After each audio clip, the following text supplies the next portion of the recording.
Here we go. Go on. It's saying we're now live. We're just going to verify that we're actually on Facebook as live as well. And we get a little icon up here as we sort through. Yep, we're now running live. Okay, well, welcome everybody today to the Soul Meets. We have the infamous John Monty MacPhail with us today. For those of you who don't know or can't remember John, he played a massive part in two wonderful seasons with Sunderland back in the late 80s. But again, I'm going to give you a quick introduction for the big man himself. So basically, MacPhail would start his professional career at Dundee in the mid-70s before venturing south, where he would join the Blades of Sheffield United. Playing under the likes of Sunderland legend Ian Porterfield, John would make no fewer than 135 appearances for the Steel City side before moving to York City, teaming up with Dennis Smith for the first time. Monty would score on his debut for the Minster men and became a key part of Smith's record-breaking 83-84 title-winning season, alongside other Sunderland connections, John Byrne, Viv Busby, Malcolm Crosby and Ricky Frazier. He would manage 142 appearances, accruing 24 goals along the way. He'd be announced as the York City Clubman of the Year for 2 consecutive seasons, being joined by young starlet Marco Gabbiadini in his final season at York. After 3 successful years, MacPhail would then head to join Terry Cooper at Bristol City. When Dennis Smith took the reins at Sunderland, he immediately reached out to MacPhail and secured his services. Fortunately for us, this talented penalty-taking maverick said aye, leaving the Wurzels of the Southwest to join the ranks of the Macadams in the Northeast. In the 18, he'd make his first start for Sunderland alongside John Kay, Gary Hours and Steve Hardwick in a 1-0 league opener away to Brentford in August. Monty would secure his first goals for the club at Roker Park in a 4-1 win over Mansfield, slotting 2 penalties past Kevin Hitchcock. And those who can remember, he actually went on to make 100 appearances for Chelsea.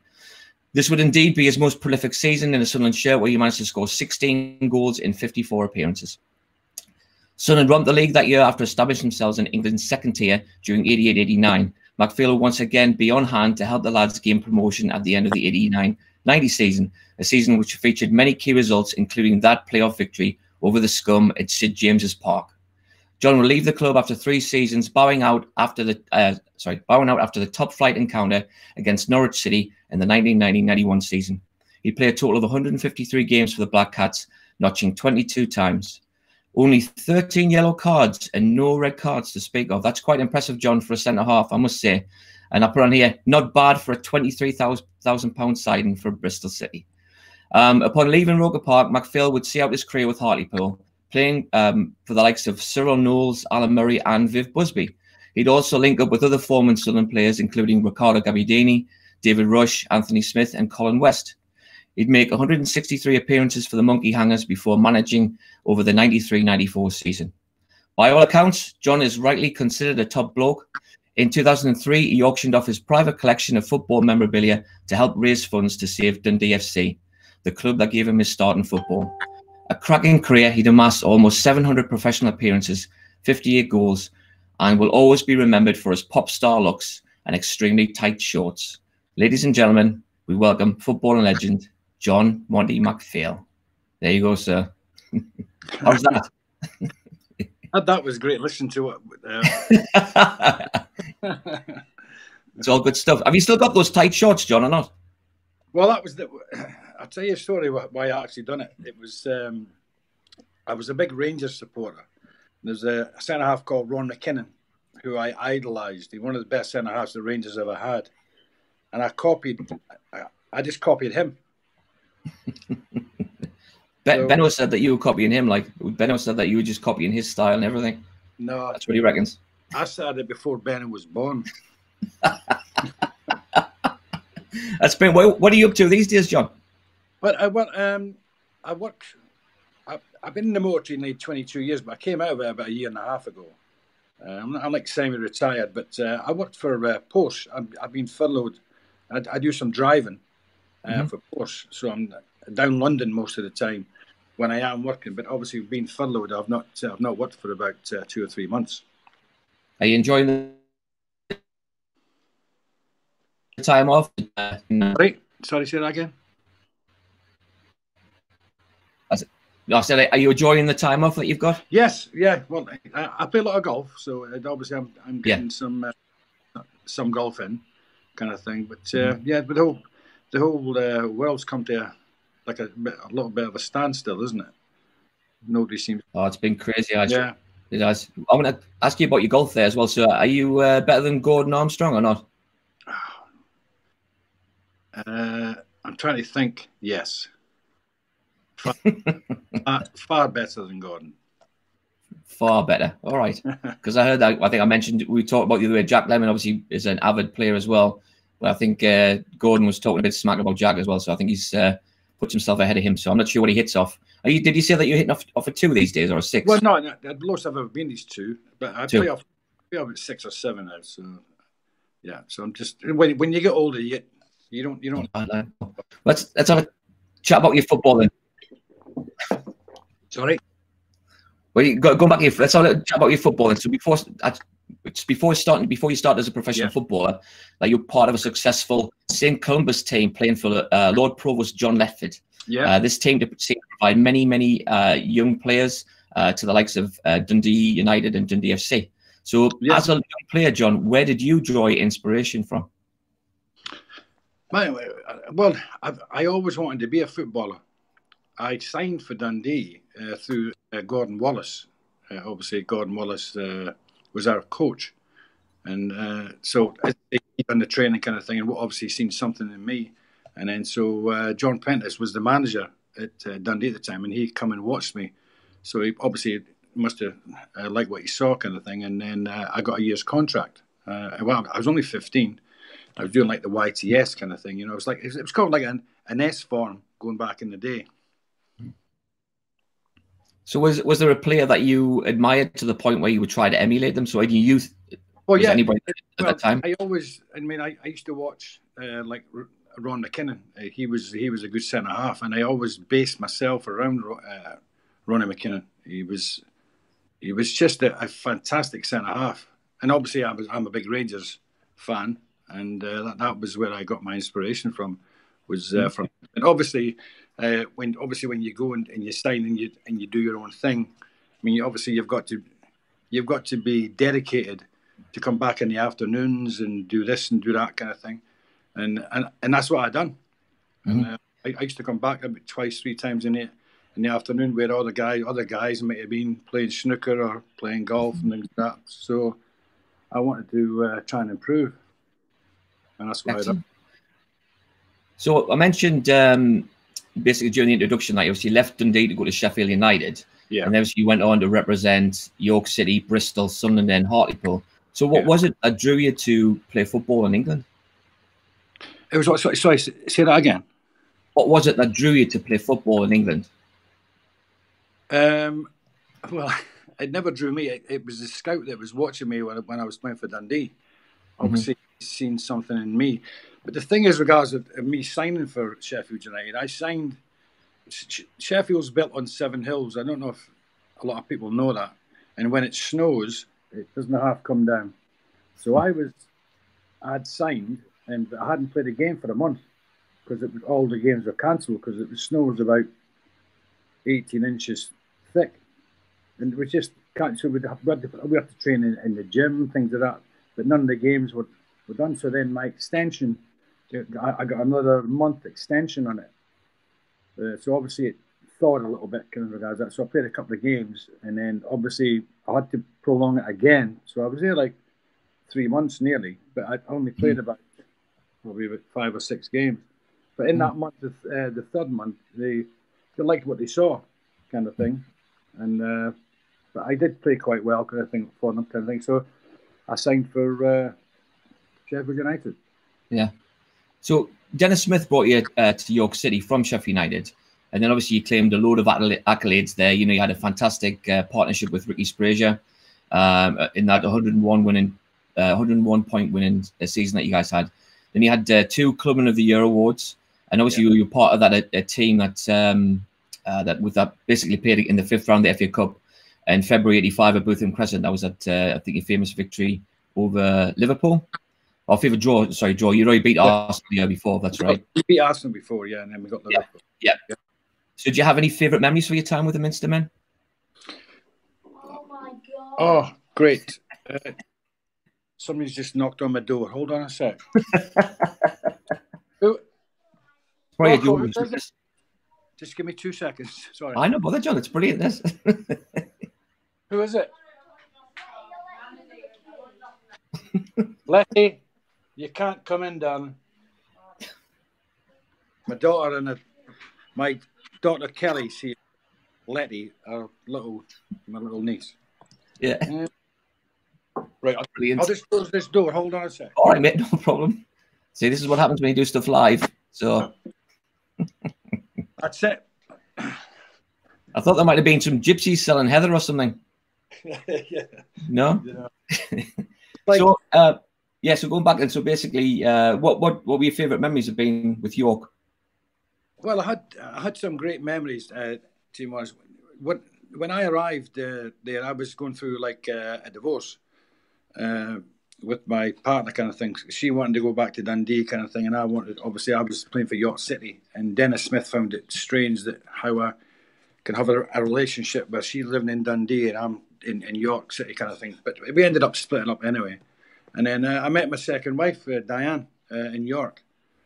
And that was a good thing. She put me on the straight and narrow kind of thing because obviously, yeah, footballers they do get led astray every now and again.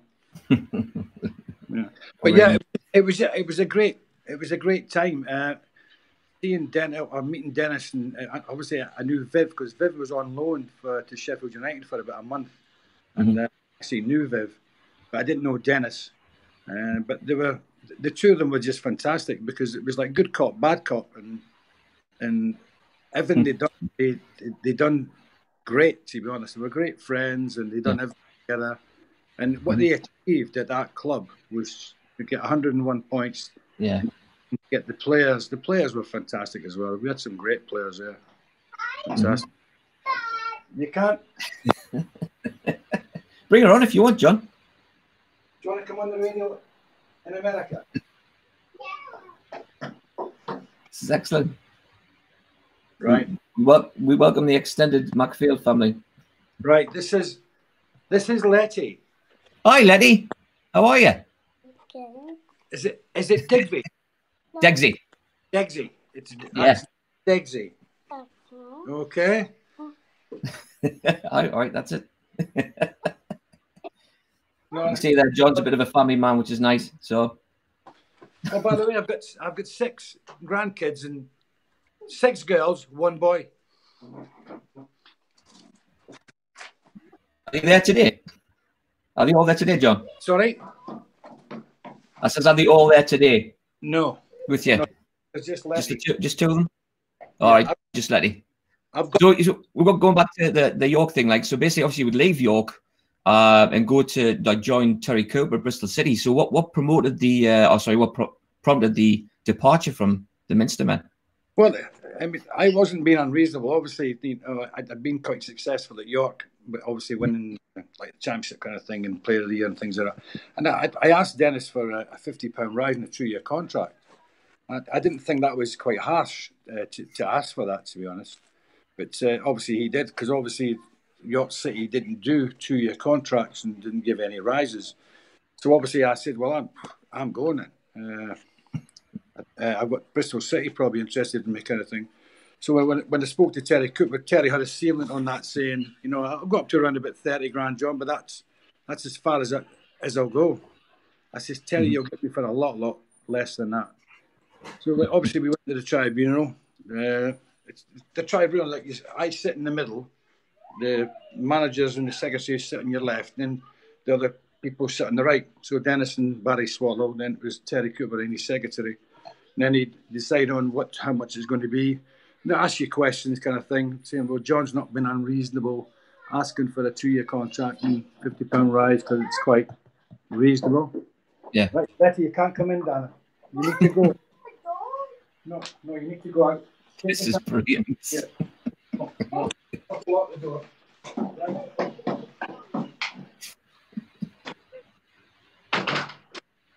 Digby, how dare you?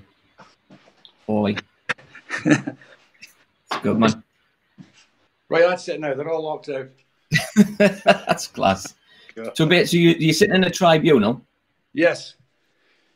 Yeah, so I was at the tribunal, and then they said John's not been unreasonable asking for a 2-year contract and 50 rights. Played a year, blah blah blah, scored a few goals. Yeah, great. But Dennis said, York City don't do that. I says, right, okay. So I went for £13,500 to Bristol. So Dennis Smith went ballistic. Oh, I can imagine. Well, obviously, I mean, so the year after, obviously Dennis left York as well, and we got offered the position at Sunderland. So he obviously trusted you enough, and obviously managed to persuade you to come and join the Black Cats. What was it specifically that convinced you to come up north and play for Sunderland? Well, I mean, obviously, I knew that Sunderland were a fantastic team, great tradition, and the fans were like fantastic as well. A great supported club, and obviously Dennis and Viv swung it for me, because to play under them again, it was just it was fantastic to just see them go through the same things that they'd done at York City, and it was successful. Yeah. So did you find the transition to a bigger club like to be quite easy, or was it difficult? Well, it's what obviously, I mean, people's never heard of me. I mean, obviously, like they thought, like John MacPhail, who the hell is he? Never heard of him before. But again, Dennis knew exactly what I was like, and he knew that he could trust me, and obviously I can score a couple of goals and things like that kind of thing. But again, it's a chance you take, because sometimes people freeze, don't they, on these big crowds and things like that. But no, the fans were great, fantastic. We've had a lot more players freeze than not over these past few years, that's for sure. It seems to be a club over the last 2 decades that we brought in top players that just haven't performed. So I think we were all aware of that. So yeah. But anyway, so like I mentioned before, you made your debut in the 1-0 away win to Brentford before gracing the pitch at Roker Park for the first time against local rivals Middlesbrough. What was it like making your debut for Sunderland? Absolutely. When I ran out the tunnel, I just had goosebumps on the back of my neck. Honestly, it was just amazing. You can't really like think about it, kind of thing. It's just like you just walk in and the crowd were just like, wow. I mean, that reception that you get. You know, and if you can, all they want is 110% off you. That's all. I mean, that's what you should be given anyway. Yeah, I agree, definitely. Yeah, absolutely. Yeah. Paul Atkinson's just asked, why did you pull your shorts up so high? Because of Ronnie McKinnon. Yeah, there you are. There you are, Aki. He was my Ronnie McKinnon's fault. So I'd say a few weeks later, the Black Cats would smash Mansfield 4-1, a game in which you scored a brace of penalties. If my information is correct, you only ever missed 1 penalty during your time with Sunderland. Yeah, and that was the only time that I wasn't really under pressure. Where all the rest of them, it was pressure. Yeah, well there you are then. So I love pressure. So can you give any advice to younger players on taking penalties? Well, what made you so good at them? Sorry? What made you so good at them? Well, I had a set routine, whereas I used to just place the ball. I had the mitre ball facing the goalkeeper, and I went back and I touched like the semicircle outside the box. Yep. To touch that, and I just go up, and then I'm just going to hit it to the goalie's left. So I hit it to his left, and it was always about 2 or 3 inches away from the post when I actually done it. I mean, obviously you try these things, don't you? But and it worked for me. Good for you, definitely. So you obviously played a massive part in Smith's Division 3 Championship winning team. After a shaky start, we appeared to walk the league. Just give me 2 seconds. This is awesome.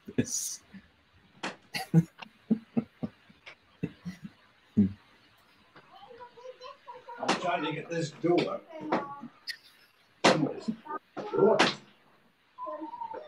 I tell you what, this doesn't happen in the Workman's Club in Sunderland. I'll tell you that. That's it.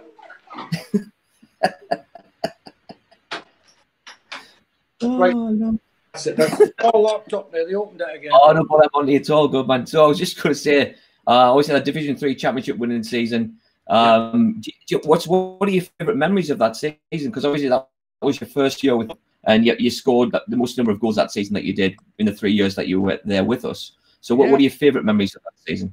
Well, one of my favourite memories was like when I went to the do at Newcastle, and like nobody told me that I'd won anything, and like it was just like the Northeast Player of the Year.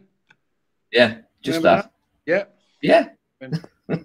So I was there. I was like, well, I'd had a drink. I had many drinks actually, because like there was Carlisle there was Hartlepool, there was Newcastle, Middlesbrough, Sunderland, all the Northeast clubs. And obviously, showing like in third place is Tony Mowbray. Obviously, he showed him like tackles and things like that.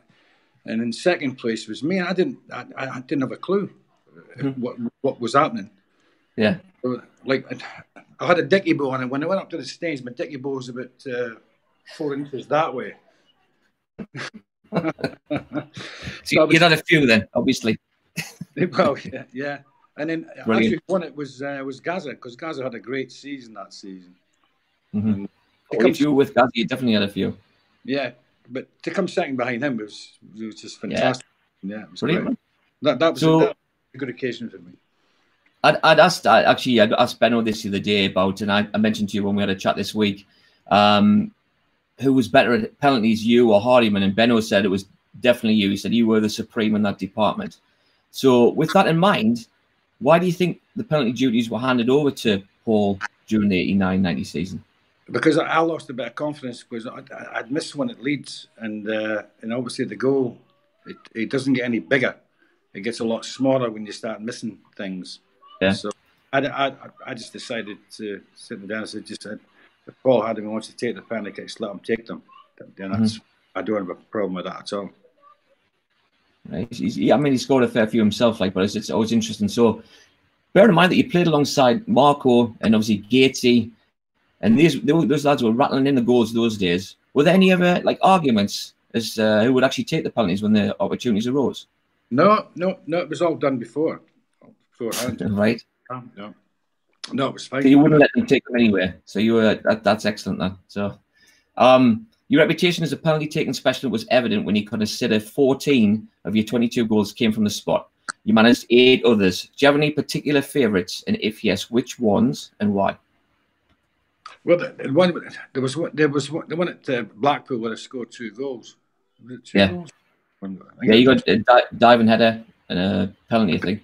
Yeah, and that was just. I think the whole half of Sunderland went to Blackpool, because they went go to Blackpool for a reason. Then the football, then they go on night out, and I think the Blackpool was really good actually. It was really exciting.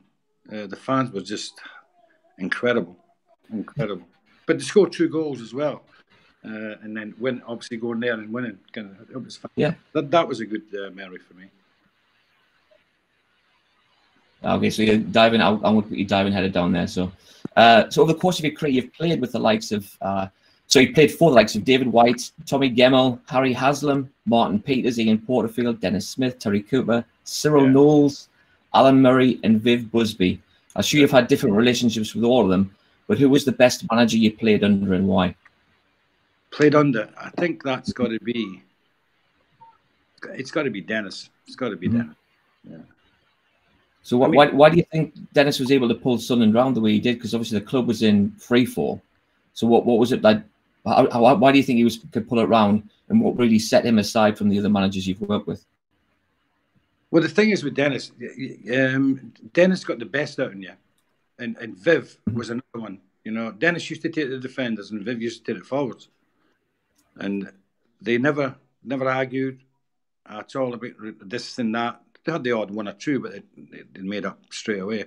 But I just think that that Dennis and Viv they were possibly the best duo to come up.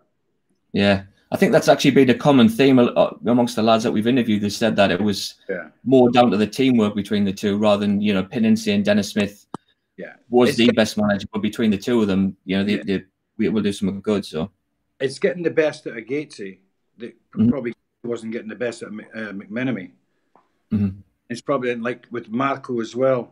you know, like the G-Force, the two of them were just electric. You know, these kids used to thread these balls through for Marco. Marco had the pace, and it just went so smooth, so smooth. And it was just great to watch and great to play in such a fantastic team as well.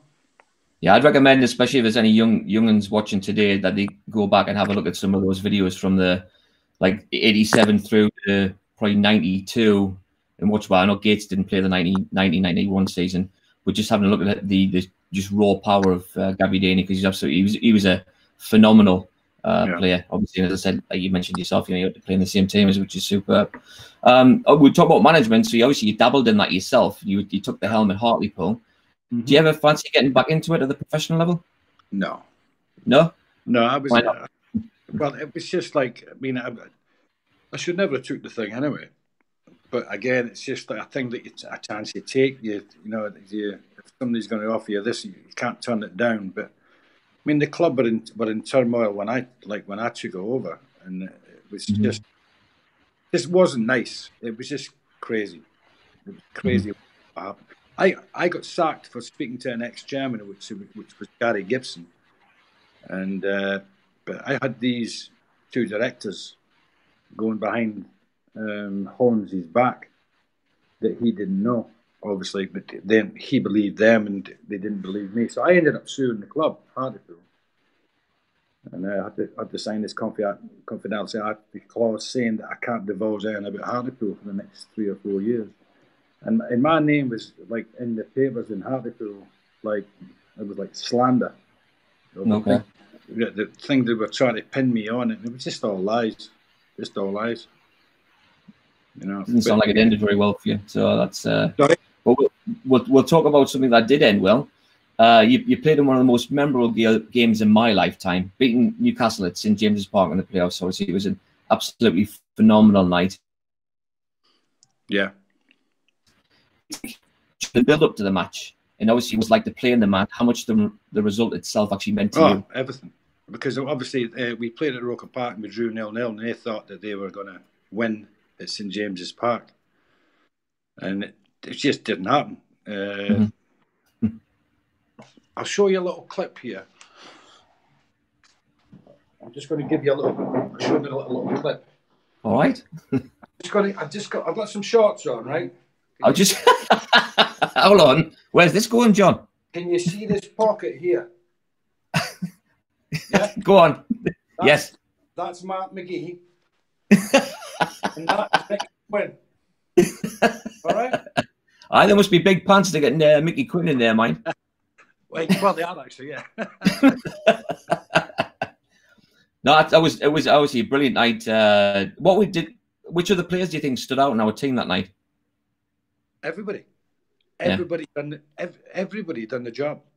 It was absolutely just fantastic. I mean, when we were 2 or 3 minutes to go, when George Courtney took us all off, and I said, you won't be stopping this game. He said, no, John, the police are going to get all the fans off. I think there's only about 2 minutes to go, so we're going to finish the game. So don't worry about it. So no, it's fine. Great, fantastic.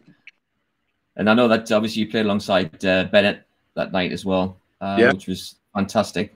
And then Tony Norman, who obviously had a blinder as well. So yeah, and then if I remember rightly, young Warren Hawke as well. I think he played the full game. He played in the left wing, didn't he?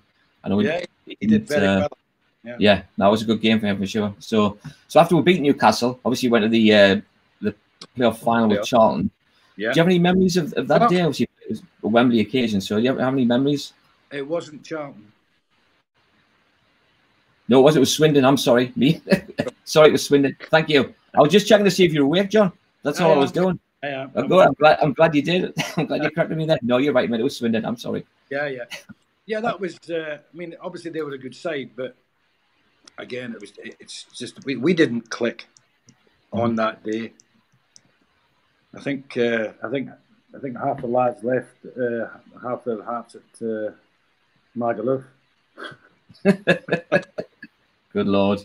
Yeah, was it? I remember being at that game as well. It was very disappointing. It was another good game for Tony Norman that day. Thankfully, if it hadn't been for Tony, it would have been a 3 or 4, 5, 6. So why do you think we just didn't click that day? I mean, thinking about it going, do you think we just burned ourselves out in the Newcastle game? No, I think maybe we just froze. Yeah. Yeah, but they were a good side, you know. They take nothing. Oh, I know, yeah. They were a good side. They were a very good side. Yeah. Like to play the ball, play football, yeah. Mm-hmm. No, they did. What was that lad? Was it Shearer, Duncan Shearer, who played up front for them? No, what? White? Is it White? White? I'll find out. Yeah. The guy called White played. I'm trying to think. He played for Bristol City. I'll find out. I think it's a guy called White up front. Okay. I'll have a look at that while we're going to the next question. So I've got here. Promotion from the third tier as champions. Your diving header against Blackpool. Beating the Skirmits at James Park in the playoffs. All memorable moments for us as supporters. But what was your most memorable moment as a Sunderland player? Most memorable moment? Yeah. Right. Most memorable moment. It's that memorable you can't remember. I think picking up my championship medal at obviously winning the league with Sunderland Football Club. That was a great memorable moment for me. I mean, I've got 3 championship medals, and like with teams like the Sheffield United, Sunderland, and you know, and it's just the wow factor. You know, when you know you've done something nice and good, and you've been rewarded for it, and you get recognised, kind of thing. That's the good thing about it. Brilliant. Who was your favourite centre half pairing? I think it's got to be Gary Bennett. Benno sometimes used to go AWOL. And I used to say, Benno, it's all right, son. You have your little runs up, and I'll pick up these 3 centre forwards. You just have another run. He was good at it, though. He was good at it. He was very, very good at going forward, but he was not very quick coming back, though. That's what I was thinking. Yeah. So we've talked about your memorable moments, and what would you consider to be your worst moments at the club? Either be like a performance or an experience that you had while you were at Sunderland. I don't think I had any disappointment at Sunderland Football Club, because they were all we were like a family. We were all like a family, and that's what made it that club. Through Dennis and through Viv and the chairman, Bob, everybody was just because you're winning games and you're getting good results and things like that. It makes the place a happy place. And there's no negativity at all. Yeah. How we miss that now?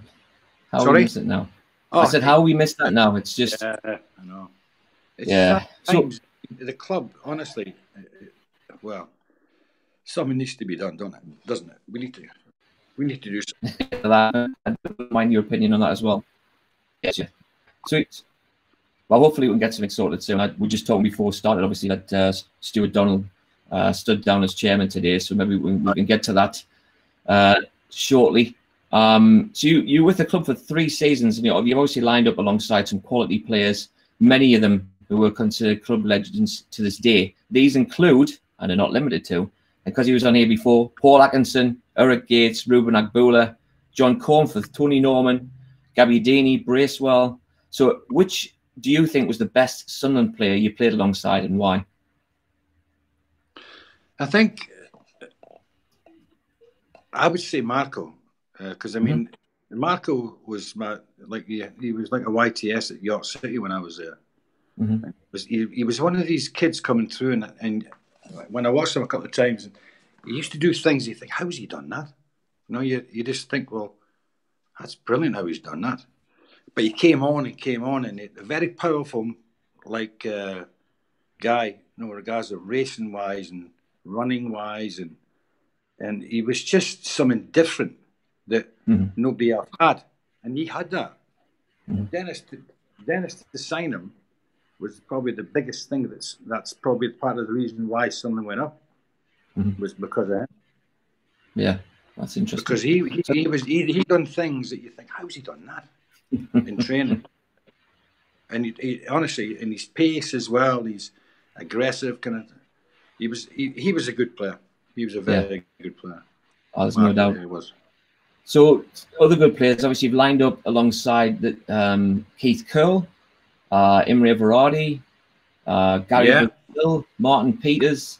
So who was the best overall player that you played with? Played alongside. Played with. You're just breaking up a little bit. Oh, sorry, you froze there. Sorry, who was the best overall player that you played alongside, and why? The guy was Argentinian. Have you got a clue? He didn't play alongside our Davies. He didn't play alongside. He managed Argentina about 2 or 3 years ago.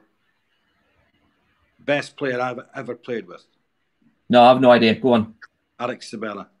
Oh, really? So where was he? Was he at Sheffield? He was at Sheffield. Yeah. Okay. This guy can do things with a ball. He reminded me of Maradona. He was all that big, the same as Maradona. I'll tell you a story how Harry Haslam bought him. Harry Haslam and Danny Bagara. Danny Bagara was the coach at Sheffield United. Harry Haslam was the manager. And the two went over to Argentina to watch these, to try and sign these two players. It's either one or the other. One was 100 grand and the other one was 300 grand. Do you know who the other 300 grand one was? Go on. Well, have a guess then. This is a thanks. I didn't even realise I was going to be put on the spot. It wasn't Maradona, Caniggia. It was Maradona.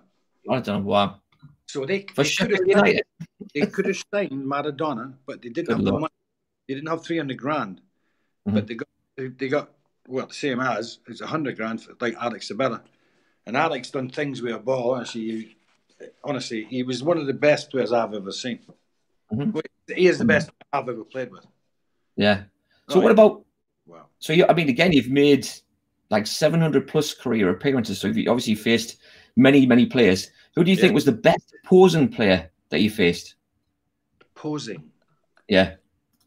Wow. Opposing. I don't think there's anybody better than me, but anyway, that's by the by. Being a poser. Poser. Nobody's asking the question, actually. No, I just tried to change the words here. Who was the best player you played against? Played against? Yes. Ken Dalglish. Ken Dalglish? Yeah. Yes. So what did you play against him in? Oh, you played obviously against Liverpool. Yeah. And I played against him at Celtic when I was at Dundee. Okay. Semi-final League Cup at Hampden Park. And we played against him and he was just unbelievable. That's unbelievable. Was there any players that you would like dread facing? You know, you go on the field, it's like, oh Christ, not him again. That kind of thing. Billy Whitehurst. Okay. That's one person that you don't want to upset. Again, there's a common theme there. A few people have mentioned him on here as well. So Billy White, what made him so how can I put it? Aggressive. Yeah.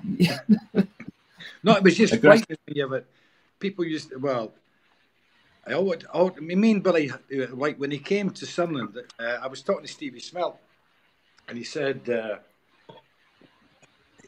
"Oh, we've just made and we've signed a centre forward." I says, "Who is it like?" He says, "Oh, Billy Whitehurst." I went, "Oh no, not Billy Whitehurst."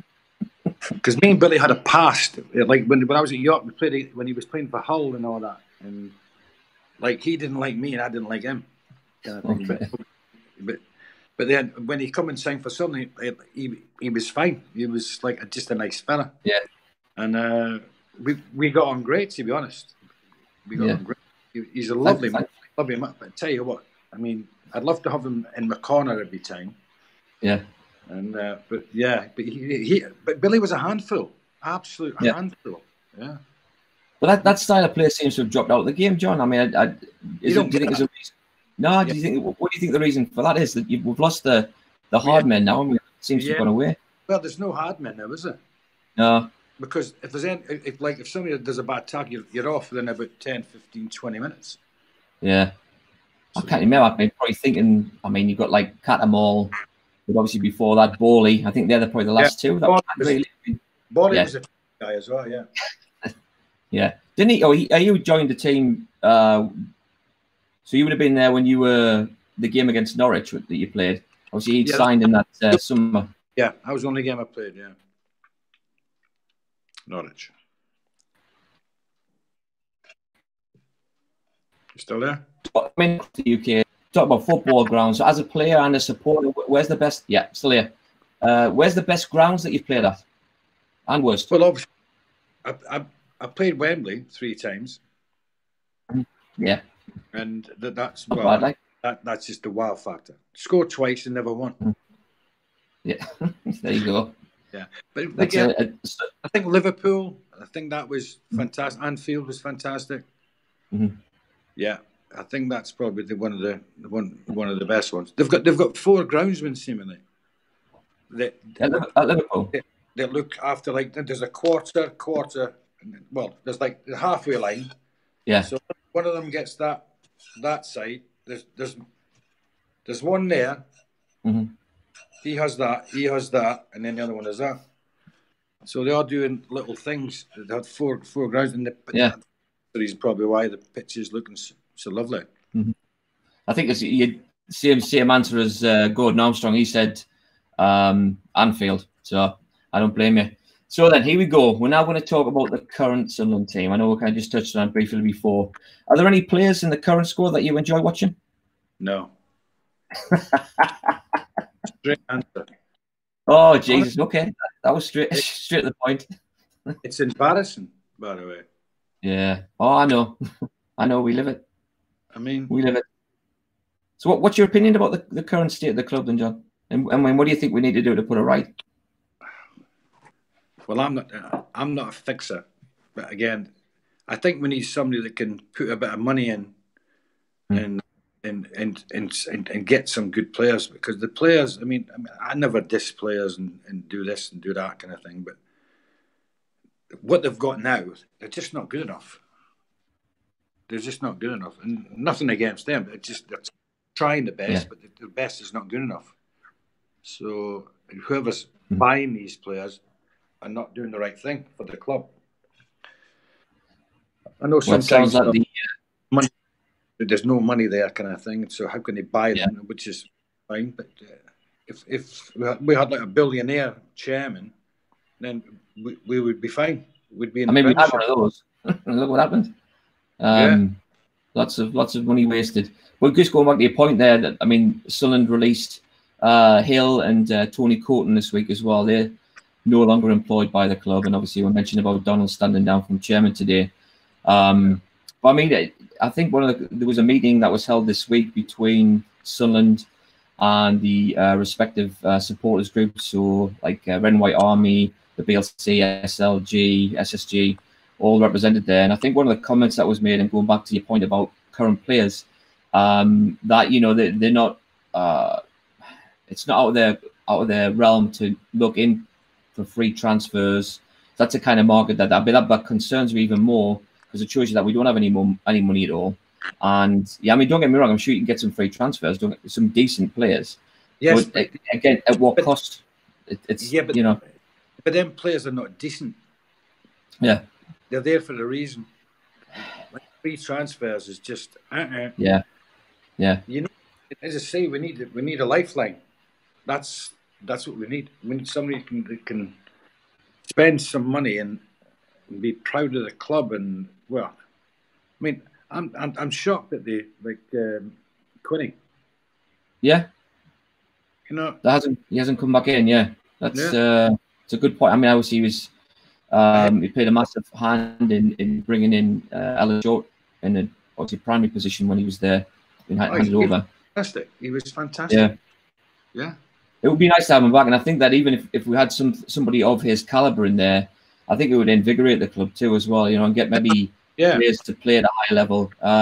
There's been I don't, again, like yourself, I don't want to disrespect anybody at the club, and you could ask, is Phil Parkinson the right man for the job? Would he? And I think one of the questions I've been asking people, and do you think Dennis Smith and Viv Busby combination would be able to get this team that we have now in the third division or third tier out of that division? Sorry, you broke up a little bit. Oh, sorry, John. It's. Do you think that Smith and Busby, in their heyday, do you think that they would be able to get these players that we have motivated sufficiently to get them promoted? Yeah. Yeah. See, so that again, that brings it back, John, to the questions about Phil Parkinson. Again, I'm not trying to disrespect the bloke at all, because I mean, again, he's a professional manager. Yeah. So if they've got the wrong person for the job, why keep him in that position? It doesn't make any sense to me. You know, is it just to tie us over until we get this club sold? I mean, again, we don't know the answers to these questions, right? But it's like you said, it's. Go on, John. Sorry. Has he signed a 3-year contract? I think he did have a 3-year contract. Yeah, I think they gave him what he wanted. So after a few games and things and nothing, and they can't go right, they're going to have to pay him off, but they don't have the money to pay him off, so they've got to keep him.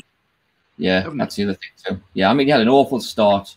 He certainly didn't make the team any better. Then we had that good run for maybe 6-8 games, and then it went back to shit again after that. And it's, I don't know. Like as you said, it's just, and you're at the stadium more than I am as well, so I don't get over as much as I'd like to. But what's the general feeling like at the club? Because I mean, most of them are all disillusioned. Regardless, when we where we were getting relegated pretty much out of the championship, and it was like walking into a funeral home. It was awful. So you know, how do you think, from your standpoint? I mean, talking about from a entertainment, you know, I know you guys obviously go in there and people enjoy meeting up with the players and stuff in the Black Cats bar and all that kind of stuff. What is it like in general for the fans coming through? Are they still being entertained from a corporate standpoint? I mean, are they getting their money's worth? I guess is that question in there. Well, I've not been to the club as often as I would like, but again, it's like with all the carry on that's going on, and like you can't get in. It's just a joke, to be honest. Yeah. And again, it's just like people are losing jobs, kind of thing. Mm-hmm. I mean, it's most of the clubs closed because you can't go anywhere when you're going to the games. It's just like non-existent, but there's just nobody there. It's awful. It's awful. And again, I mean, I understand reducing overheads and stuff and trying to get us more fiscally responsible. I get that. But like, I mean, the lads and we all talk about it offline and stuff. And it's really, I mean, and this is not saying we are a Premier League team players wise. We are set up as a Premier League club. Yeah, and we're getting attendances of a Premier League, but we're being ran like a third division team, if that makes sense. And it's like, you cannot have that. You cannot have 30, 40,000 people showing up each week and only half of the stands open. And, you know, and it's just doesn't, because it doesn't make it entertaining. If you've got a queue for hours to get a beer, or, you know, you're not getting that, you know, I'm just picking up on that side of it, but it just doesn't work that way. You've got to invest in that side to make sure that people, if it's shit on the pitch, they still have a decent experience when they go to the stadium. You know, so it's such a shame. So anyway, other than Sunderland, obviously, which other team or club would you wanted to play for? Rangers. Rangers? Yeah. You probably get a game for them now. Well, under Gerrard. No, it was just like one of my. Well, I actually made, when I was at Dundee, I made my debut against Rangers. Right. When I came on a sub after 20 minutes, and I got man of the match. You know when you get the people in the news of the world and you get numbers saying like, I'll give you an 8 or a 9, and you get man of the match. Yeah. I got an 8, I got man of the match, and that's when my career took off. Because before like Davy White was the manager at Dundee, and he couldn't trust us, which is fair dues, because I got sent off twice in 4 days. I got on the Wednesday, I got sent off in the Reserve Cup final. I headbutted this centre forward.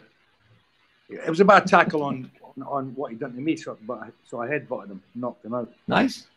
Nice, isn't it? Yeah. So, and then on the Saturday, we played against Dumbarton in a game, and like I got sent off again for kicking a guy in the head. But I didn't mean to kick his head. I tried to kick the ball, but I ended up kicking his head. The ref sent us off for that. So, and then when it comes to the old Glaswegian kiss, then fantastic. Yeah, exactly. Yeah, the hospital kiss. Yeah. Oh, good Lord. So, what was the best advice you were ever given as a player? I think it was through Gordon Wallace, to one. Gordon Wallace said to me, says, "Come back in the afternoons. Do about an hour. Just like go against the wall, kick the ball, kind of thing."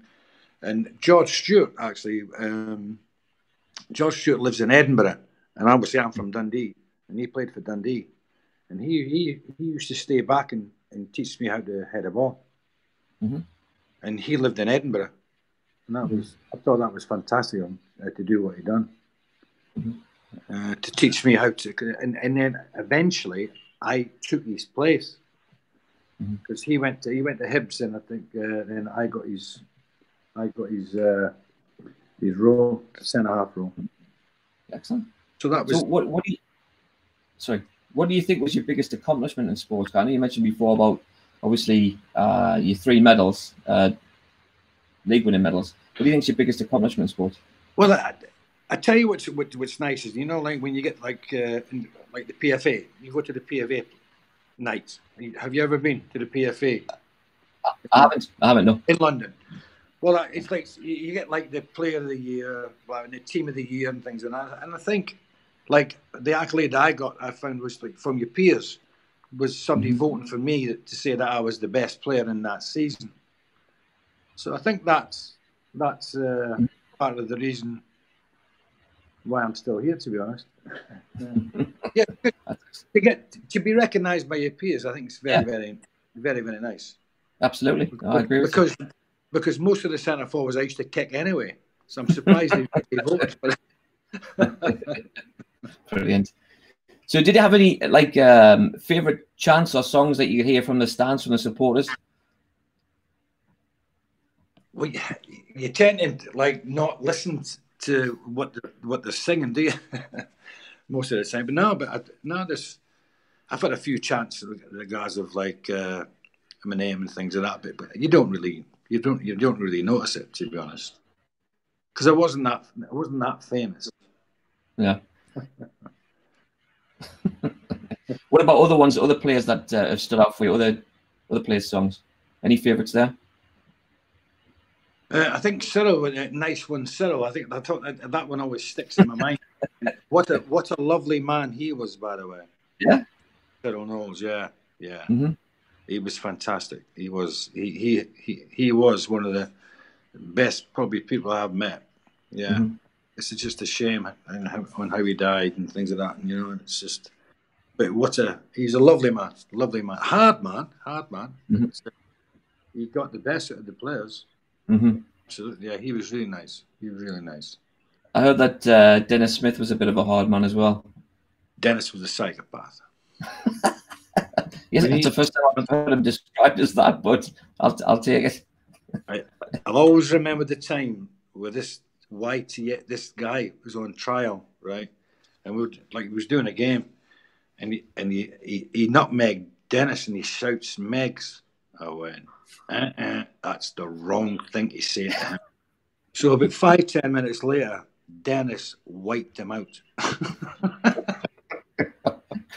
True story. He wiped him out. Don't ever say Megs to me. Well, he came with that reputation. I mean, from his Stoke playing days, he was a tough character. We've got about Hardman before he was up there. This is a true story. This, we used to get the shoot, isn't it? The shoot, and there used to be a football team in the middle. Yeah. Well, in the middle, instead of the team being like Man U or Sunderland or whatever in the middle, when you do the middle in the shoot, was Dennis Smith. And it's got a big picture of him with every point. He's broke his shoulder, he's done his cheekbone, he's broke his ribs, he's broke his arms, he's broke his Fibby and Tim, and they're all arrowing, say, everything. He was like the Bionic Man. And I'll always remember the time when I signed from Sheffield United, right? This is how confident he is. And he said to me, he says, go upstairs, right, and watch your real centre-half. I went, what? So he scored 2 goals and they won 5-2. I never went down to the dressing room because he was just giving all the. But yeah, he scored 2 goals and he won 5-2. And he said, "That's how you play centre half." Right.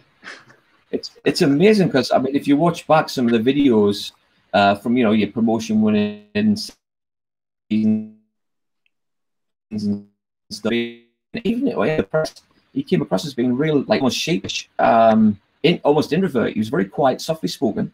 That's how he came across. So psychopath it is. Then I'll take that. If you put a pair of football on him, he just changes. Honestly, it's like Joe. I played with Joe Jordan. You know Joe Jordan, don't you? Yeah. Well, Big Joe was at Bristol. He came from AC Milan. Nicest man I've ever met in my life. Mm-hmm.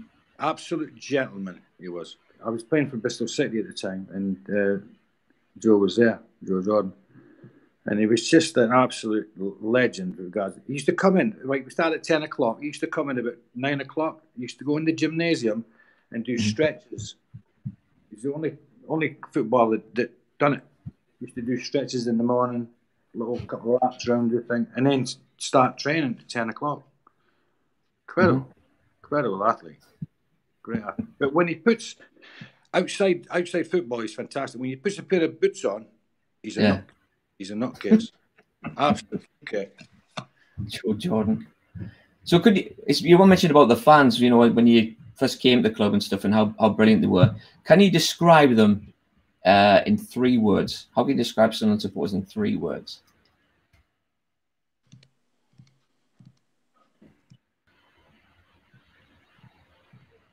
Three words, right. Mm-hmm.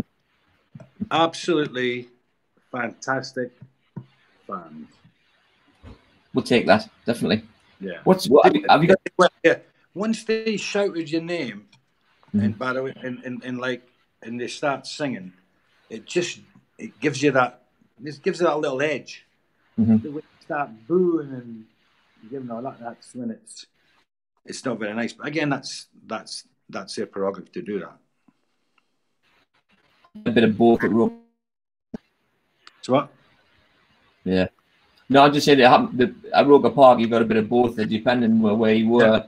Obviously, the forward end used to crank out all the names before the game started and stuff, but obviously we had, mixed performances through there. Even the game I was watching earlier today, the Barnsley game, there was a degree of booing in that. I think it might have been Hardyman that was getting booed, but it's just there was portions of the crowd that would do that anyway. It's just how they were. It was still in that game. So, what do you think was your funniest incident as a Sunderland player? Funniest? Oh well. Or incidents. It's got something to do with Richard Hard, and that was funny. It wasn't his goal celebration against Plymouth, was it? Because that was no, it was something totally different. He was standing at a bar in Menorca, and am I allowed to say anything there or not? I'm not going to swear or things like that. Yeah, of course you can. He just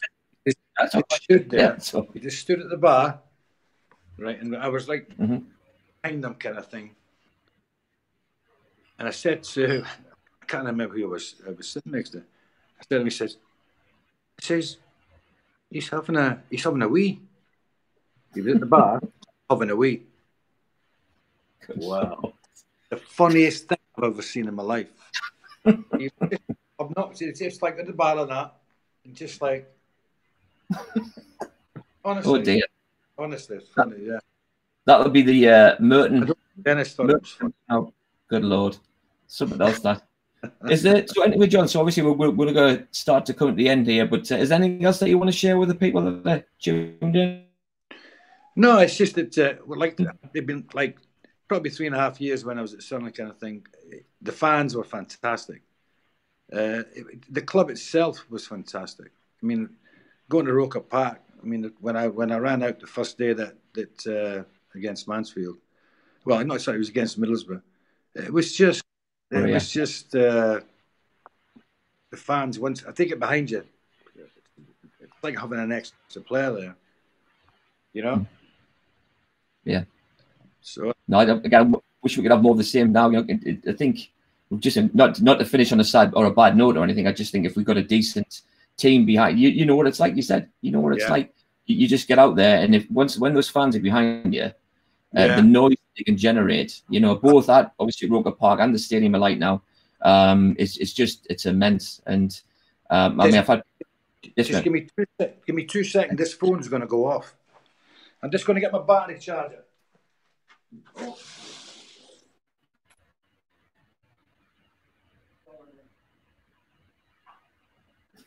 This has to be the best interview ever.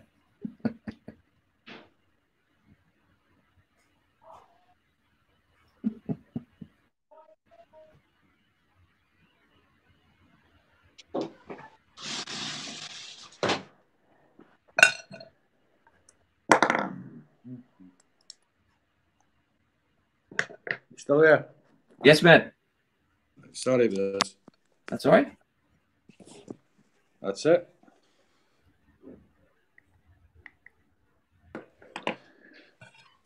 So what we talking about there? I was wondering what you were doing there. I thought you were giving away like a free autograph, something there. You just whatever. Well, I'll tell you what I've got, you know. I don't know if anybody's interested. I've got a program here. Best wishes, Bobby Kerr. Oh yeah. Well, I'm sure there'll be some. If anybody, I think I should. If I can ask a quiz question instead, John. Maybe. Quiz question. And then have to contact. How about that? Yeah, I'll do this. And how is that? So we've already talked about it a few times. Who did Monty score his first goal against for Sunderland? And if you can send your answer through to Sons of Liberty SAFC at gmail.com. That's Sons of Liberty SAFC at gmail.com. There you are. Then. We'll go with that. That's awesome, John. So I'm going to thank you for your time, mate. I really appreciate it. I know we obviously couldn't get on last week. We had some technical issues, and just for those of people, give a big shout out to your grandson Rocco for helping you get sorted. But he's a whiz. It was brilliant. So I appreciate it, definitely. So, but Monty, again, thank you so much for your time, obviously, and thank you for your service to the club as well. I want to thank everybody else as well for tuning in at home. So, and obviously remind people not to forget to join us next week, where we'll have Paul Stewart in the studio. So, John, again, thanks very much for your time, and I really appreciate it. It's good pleasure. Absolute pleasure. Yep. No, nice. I appreciate it, John. Yeah, it's good. And you take care, and again, stay safe and healthy. All right. And same yourself. All right. Have a nice day. You too, man. Take care. All right, and I'll speak to you shortly. Yep. Cheers, John. Thanks so for much. Take care. My love to the big Sunderland supporters. You still owe me 25 quid for that bet. Get a bet on that. I'll make sure you scored the most goals in the first season. I got 16. You only got 2. So where's my £25? I'll remind him. No bother. Okay, perfect. Cheers, Monty. Thanks very much. Take care. Bye-bye.